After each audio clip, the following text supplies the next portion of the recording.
Aquatic protein, or seafood, is one of the fastest growing and most highly traded food sectors. It provides an important protein source for billions of people.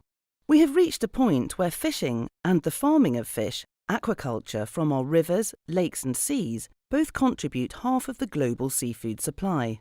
Our population will reach 9 billion people by 2050.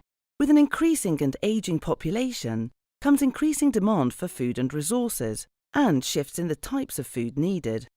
Rivers and oceans will continue to provide important sources of food. However, aquatic environments are already strained. Improved fisheries management in many areas, and some unsustainable fishing practices in others, will limit the amount of seafood that we can obtain from fishing alone. So, how can we continue to meet our population's requirement for seafood? Aquaculture is increasingly filling this gap. It involves the growing and harvesting of shellfish, crustaceans, fish and seaweed in a controlled manner that, if done sustainably, could reduce the impact of our demand for seafood on the environment. Cefas monitors and studies aquatic ecosystems and explores the interaction between the environment, fisheries and aquaculture so that seafood from whatever source may become more sustainable. Cefas advises home and overseas governments to encourage a sustainable relationship between people and water. Examples may include new ways of producing protein from aquaculture that could significantly reduce the amount of ocean space required to produce our seafood. This reduced need for space potentially benefiting broader marine conservation goals. Other work focuses on improving aquaculture in low and middle-income countries.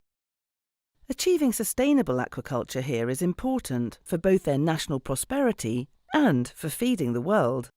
Approaches to aquaculture are still developing, and the industry faces some challenges. One of the main barriers to sustainable aquaculture is disease. Diseases have the potential to spread quickly, causing economic losses and damaging supply chains.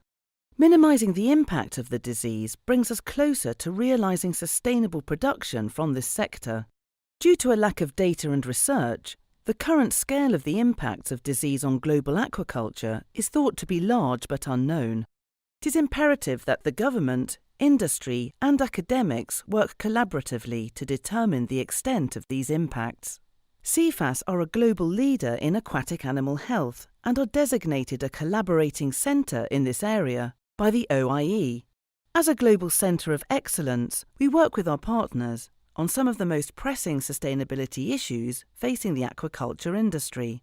Further, Cefas and the University of Exeter have recently established the Centre for Sustainable Aquaculture Futures to link experts in aquatic animal health, seafood safety, and broader issues of sustainability, such as AMR.